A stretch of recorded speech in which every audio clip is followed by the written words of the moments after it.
साथियों नमस्कार। मध्य प्रदेश में पर्यटन की यात्रा के दौरान आज हम भोपाल से 45 किलोमीटर दूर रायसेन जिले के अंतर्गत विंध्याचल की पहाड़ी में स्थित भीमबेटका नामक गुफा शैलाश्रय में स्थित है। भीमबेटका की गुफाएं विंध्याचल की रेंज में स्थित 7 पहाड़ियों में से पहाड़ी नंबर 3 में स्थित है। भीमबेटका की गुफाओं में भारत के सबसे प्राचीन शैल चित्रों के कारण इसे 9 जुलाई 2003 को विश्व धरोहर सूची यूनेस्को की सूची में शामिल किया गया था। इस स्थान की खोज सर्वप्रथम 1957-58 में विष्णु श्रीधर वाकणकर के द्वारा द रॉक मध्य प्रदेश नामक आर्टिकल में की गई थी। भीमबेटका विश्व की सबसे प्राचीन पत्थरों और विश्व में सबसे पुराने शैल चित्रों के कारण विश्व में एक अनोखी स्थिति को प्रदान करता है। इसी के साथ जो आपको पीछे दिखाई दे रहा है शैल रॉक, यह इस स्थान की सबसे बड़ी पहाड़ी के रूप में इसे चित्रित किया गया है। विष्णु श्रीधर वाकड़कर ने इसे सभागृह या ऑडिटोरियम के रूप में भी चिन्हित किया है।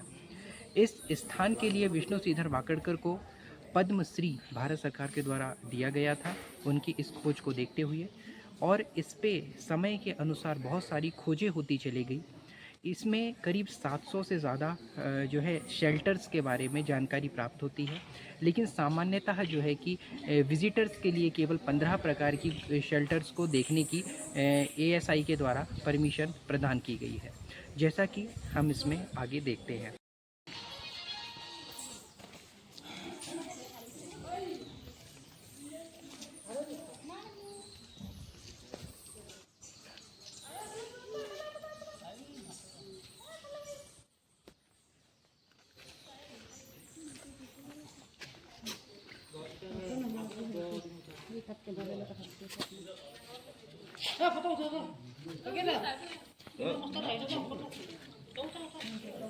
हम शैलाश्रय क्रमांक 1 पर स्थित हैं, जो कि द रॉक नामक पहाड़ के जस्ट साइड में स्थित है। यहाँ पे जिस प्रकार से आप मानव के द्वारा बनाई गई कृत्रिम आकृतियाँ देख रहे हैं, जिस प्रकार से मानव किस प्रकार उस दौरान रहा करते थे, उसकी आकृति यहाँ पे हमें दिखाई देती है। यह जिस प्रकार से आपको दिख रहा है 1 मीटर पुरातात्विक उत्खनन के पश्चात इस गड्ढे से अलग अलग टाइम पीरियड में अलग अलग प्रकार के वेपन्स जो कि आदि मानव यूज़ किया करते थे वह देखने को मिलते हैं, जिन्हें राज्य संग्रहालय भोपाल में संरक्षित किया गया है।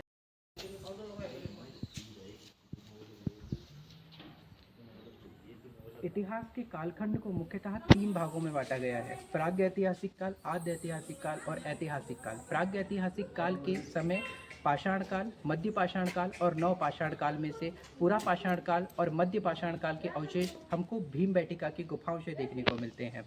यह एक ऐसा दौर था जब ना ही आदि मानव लिखना जानता था, ना ही पढ़ना। उस दौरान अपनी भावनाओं को और कम्युनिकेशन को व्यक्त करने के लिए उन्होंने शैल चित्र का प्रयोग किया।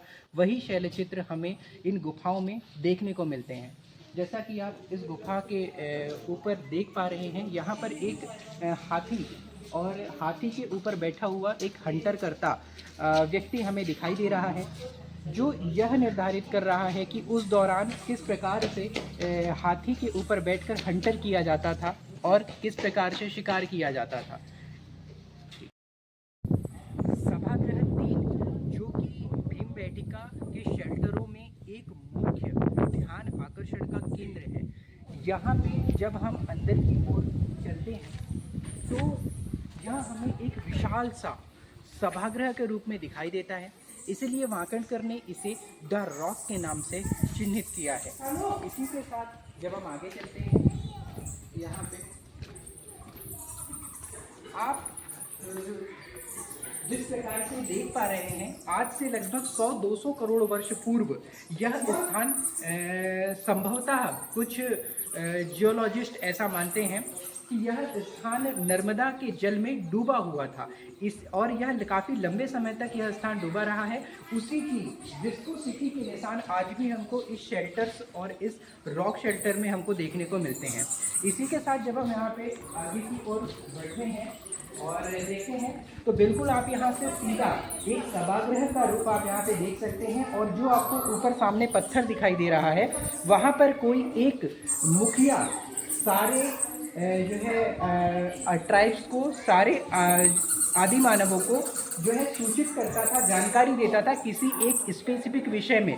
तेज वर्षा, अत्यंत वर्षा के दौरान ज़्यादातर आदि मानव हजारों की तादाद में यहाँ पर निवास किया करते थे।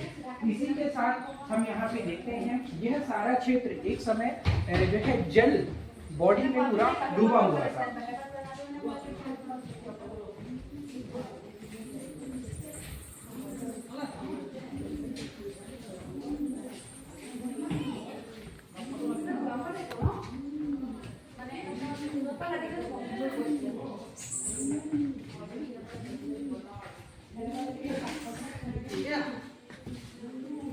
यह मीजोलिथिक एज का जो है शैलचित्र हमें यहाँ सभागृह में दिखाई देता है, जिसमें एक बुल को, एक बैल को और मोर की आकृति को यहाँ पर प्रदर्शित किया गया है, जो यह इंडिकेट करता है कि इस दौरान कृषि प्रारंभिक एरा में थी, जो स्टार्ट हो रही थी।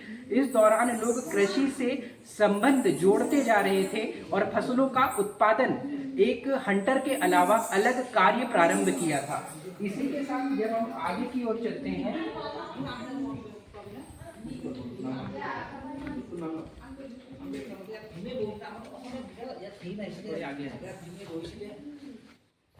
आदि मानव का जब समय था, उस दौरान हंटर के दौरान वो जिस प्रकार के पत्थरों का उपयोग करते थे, पत्थरों को जिस प्रकार मांस को चीरने के लिए, छोटे पार्ट में काटने के लिए अलग अलग प्रकार के पत्थरों का प्रयोग किया जाता था। उन्हें क्वार्ट्जाइट, चॉपर, चॉपिंग, पेबुल, उन सब को हमको इस उत्खनन से देखने को मिलता है।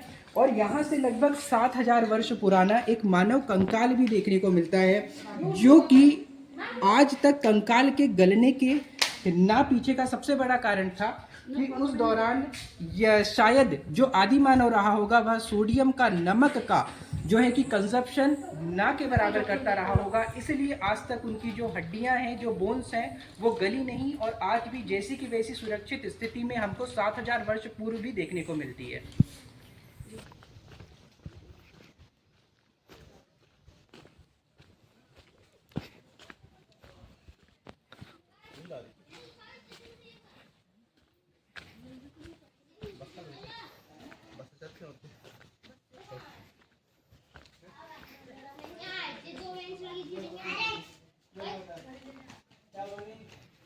सभागृह के पश्चात जब हम शेल्टर नंबर 4 में प्रवेश करते हैं, तो इस दौरान हम देखते हैं इस गुफा को वाकणकर के द्वारा जू शेल्टर के नाम से चिन्हित किया गया है।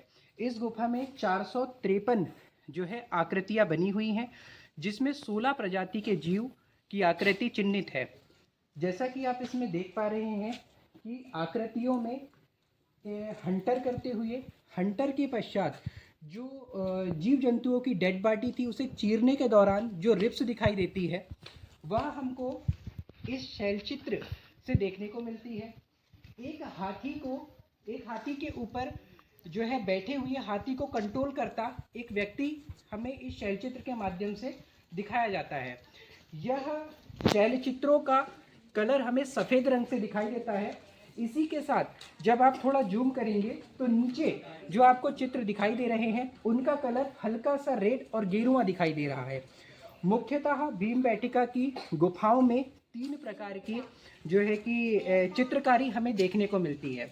एक गोंड चित्रकारी जिसका सामान्यतः संबंध मध्य प्रदेश से है, एक मधुबनी चित्रकारी जिनका संबंध बिहार से है, और एक वर्ली चित्रकारी जिसका संबंध पालघर, ठाणे, महाराष्ट्र से है। यह जो चित्रकारियों की जो शुरुआत है वो भीमबेटका की गुफाओं से मानी जाती है। इन्हीं गुफाओं में आप आगे की ओर देखेंगे तो यहाँ पे जो है लड़ाई करते हुए, एक दूसरे के साथ फाइट करते हुए भी यहाँ पे दिखाया गया है। इतिहास की 6th क्लास की बुक में, हिस्ट्री में जो फ्रंट स्टार्ट में जो चालू हो रहा है चैप्टर, वह इसी रॉक शेल्टर की गुफा क्रमांक 4 से जो है कि इस चीज़ को स्टार्ट किया गया है। यहाँ पर व्यक्तियों को, आदि मानवों को फाइटिंग के दौर पे भी दर्शाया गया है। एक ही स्थान पर पुरानी पेंटिंग, 2000 वर्ष पुरानी पेंटिंग और 1000 वर्ष पुरानी पेंटिंग को एक ही साथ समान रूप से दर्शाया गया है। और विशेष बात यह है कि यहाँ पे किसी भी प्रकार की पेंटिंगों को उस काल के दौरान मिटाया नहीं गया है जिस काल में यह पेंटिंग्स बनाई गई हैं। ये ठीक बंद कर।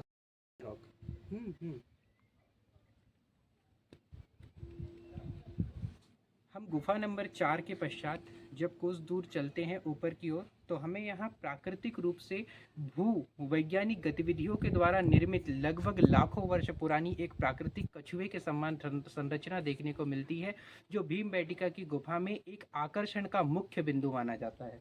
जैसा कि आप देख सकते हैं ऊपर की ओर एक कछुए के समान पत्थर में आकृति हमें देखने को मिल रही है, जो एक बहुत विशालकाय आकृति समझ आ रही है।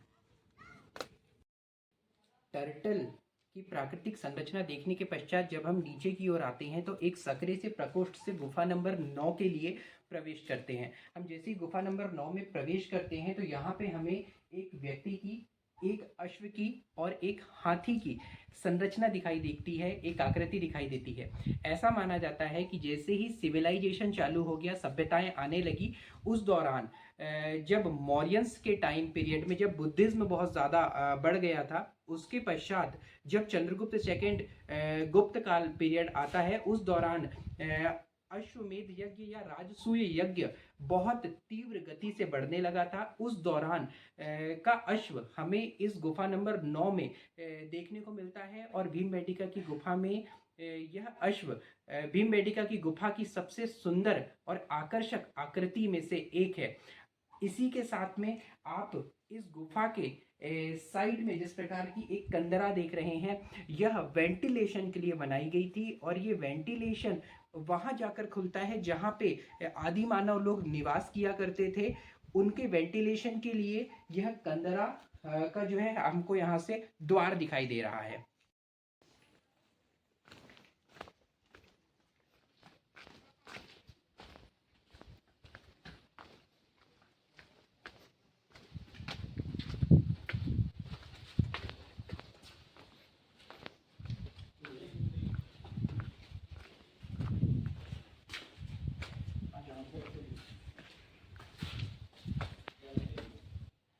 जैसा कि आप इस स्थान में देख पा रहे हैं, यह लगभग 6 फीट ऊंची एक जो है कि गुफा है, शेल्टर है, जिसके अंतर्गत जिसका वेंटिलेशन पूर्व से खुलकर पश्चिम की ओर जाता है और यहाँ से आर के पार हमको ये गुफा दिखाई देती है। और यह गुफाओं में आदि मानव जो है कि आश्रय के स्थल के रूप में इस गुफा का उपयोग करते थे, जिसमें मुख्यतः 2 वेंटिलेशन हमको दिखाई दे रहे हैं। हम यहाँ से इस ओर से उस ओर सरलता से जो है कि प्रतिस्थापित कर सकते हैं और मूवेबल एक स्थान होने की वजह से आदि मानव के लिए यह एक क्षेत्र आश्रय के रूप में एक विशेष स्थान रखता था।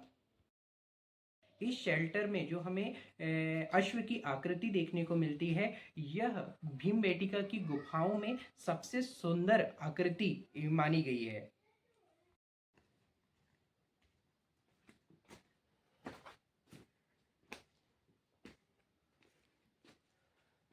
हम गुफा नंबर 6 के सामने हैं और गुफा नंबर 6 में जैसा कि आप देख पा रहे हैं, यहाँ पर कुछ पुरुषों को नृत्य की आकृति में दिखाया गया है और कुछ पुरुष जो है कि वह मृदंग बजाते हुए हमें इस रॉक शेल्टर में दिखाई दे रहे हैं। अर्थात इससे हम इस चीज़ को लिंक कर सकते हैं, उस दौरान मनोरंजन के साधन के रूप में व्यक्तियों को नृत्य, मृदंग और संगीत के रूप में भी रुचि थी। यह रॉक शेल्टर इसका प्रत्यक्ष उदाहरण है, जो हमको शैल चित्रों के रूप में इस रॉक में देखने को मिलती है। हम गुफा नंबर 7 में स्थित हैं और गुफा नंबर 7 में जो है कि 6 अश्वों की आकृति घुड़सवारी करते हुए बताई गई है। इसमें जो घुड़सवार नंबर 3 है, वह तुलनात्मक रूप से सभी घुड़सवारों में सबसे बड़ा दिखाई दे रहा है। यह महाराष्ट्र की वारली पेंटिंग से जो है कि इसको संबंधित माना गया है। यहीं से जो है सारी पेंटिंगों का उद्भव और अंततः विकास हुआ है। चाहे वह मध्य प्रदेश की गोंड हो या बिहार की मधुबनी हो या महाराष्ट्र की वारली हो, पेंटिंग्स के लिए आदि मानवों के द्वारा संकेत के तौर पे यूज की गई पेंटिंग्स को मुख्यतः 3 कलरों से देखा गया है। एक सफ़ेद कलर की बनाई गई पेंटिंग्स, एक लाल कलर की बनाई या गेरुआ रंग की बनाई गई पेंटिंग्स, या नीले या हरे रंग की बनाई गई पेंटिंग्स। जो सफ़ेद रंग की पेंटिंग्स जो बनाई गई हैं इन पहाड़ों में, वह रॉक फास्फेट से उन पेंटिंग्स को बनाया गया है। जो लाल या गेरुआ कलर की जो पेंटिंग्स बनाई गई हैं, उन पेंटिंग्स को हेमेटाइट या जीव जंतुओं के ब्लड से, खून से इस पेंटिंग्स को जो है कि औषधियाँ मिलाकर बनाया गया था। इसी प्रकार से फूल और हरी पत्तियों से हरे और पीले रंग की पेंटिंग्स जो है कि बनाई गई हैं। यह पेंटिंग्स का काफ़ी हद तक पहाड़ ने इस पेंटिंग्स के कलर को अवशोषित कर लिया है। हमें मुख्यतः उस कलर में दिखाई नहीं देती है, लेकिन कहीं ना कहीं आज भी यह पेंटिंग्स जो है कि हमारे परंपराएं में, हमारी पूजा पाठ में, विवाह में, कार्यक्रमों में और आध्यात्मिक क्रियाकलापों में यही पेंटिंग्स का विकास होते हुए आज वह हमारे दैनिक जीवन की परंपरा और आध्यात्मिक जीवन की रिचुअल्स के रूप में इसको कंसीडर किया गया है। और यह आज गोंड आर्ट के रूप में मध्य प्रदेश में सबसे विशेष रूप से देखी, समझी और बनाई जाती है। भीमबेटका में कुल 7 पहाड़ियों पर भीमबेटका की गुफाएं स्थित हैं। इसमें से गुफा नंबर 3 में भीमबेटका की गुफाएं की अवस्थिति देखी गई है। जैसा कि आप देख पा रहे हैं कि भीमबेटका की जो गुफाएं हैं, इन पहाड़ों का मध्य भारत के मानसून में अत्यधिक महत्व माना गया है। यहाँ से 20 किलोमीटर दूरी पर स्थित नर्मदा नदी में पानी का बहुत बड़ा स्रोत और साधन यह पहाड़ माने गए हैं। जिस प्रकार से उत्तर भारत की नदियों का पानी का स्रोत हिमालय के ग्लेशियर्स हैं, दक्षिण भारत में पानी के स्रोत नदियों के लिए वर्षा है, उसी प्रकार से मध्य भारत में पानी का स्रोत वर्षा के अलावा विंध्याचल के पहाड़ में स्थित इस प्रकार की गुफाएं और भीमबेटका की गुफाएं हैं। भीमबेटका की गुफाओं में जिस प्रकार से टहनियाँ और यह वनस्पतियाँ हमें देखने को मिलती हैं, जब वर्षा के दौरान पानी ज़्यादा मात्रा में गिरता है, उस दौरान पेड़ की जड़ें पानी को अवशोषित कर लेती हैं। अवशोषित करने के पश्चात पेड़ की जड़ें पानी को तनों तक पहुंचाती हैं। उन्हीं तनों के माध्यम से पानी पहाड़ों की अंदर चला जाता है और इनके माध्यम से सीपेज होकर वही पानी नर्मदा नदी में मिल जाता है और नर्मदा नदी के जल के लेवल को अस्थिर करता है। इसी प्रकार से हम देखते हैं कि यह पहाड़ न केवल एक प्राकृतिक रूप से देखने के लिए बल्कि जलवायु के लिए आकर्षण का केंद्र भी माने गए हैं। यहाँ की पेंटिंग्स को लंबे समय तक बचे रहने का एक सबसे प्रमुख कारण यहाँ का क्लाइमेट, यहाँ की वेदर और यहाँ की वनस्पति है, जो कि आप इस वीडियो में देख पा रहे हैं कि यहाँ पर किस प्रकार से पेड़ पौधों की जड़ें पहाड़ों के अंदर से निकलती हुई आ रही हैं। पहाड़ों पर जो है पेड़ों और वनस्पतियों के उगने की, ग्रो करने की जो प्रवृत्ति है, वह भीमबेटका के चट्टानों से या ये मध्य भारत के चट्टानों से, पहाड़ों से ही यह चीज़ों को देखने को मिलती हैं। आप जैसा कि देख पा रहे हैं, यह पानी अवशोषित होकर पहाड़ में चला जाता है और यही सीपेज के रूप में यहाँ पर गिरता रहता है। इसी प्रकार से यह पानी नर्मदा नदी के जल स्तर को काफ़ी अच्छे तरीके से अवस्थित करता है। भीमबेटका का नाम भीमबेटका, भीमकाय इन चट्टानों के कारण इस स्थान को भीमबेटका के नाम से जानते हैं। और पौराणिक कथाओं के अनुसार जब पांडवों को वनवास हुआ था, उस दौरान पांडव विंध्याचल सतपुड़ा होते हुए दंडकारण्य की ओर, जो छत्तीसगढ़ में है, उसकी ओर निकले थे, तब पांडवों ने अपने वनवास का काफ़ी समय इसी स्थान पर बिताया था। लेकिन इस स्थान की पेंटिंग्स का पांडवों से किसी प्रकार से कोई संबंध नहीं है। इस जंगल का और इन शेल्टर्स को आश्रय के रूप में उन्होंने इस्तेमाल किया था, इसलिए इस गुफा को भीम बैठका की गुफा के नाम से भी जाना जाता है।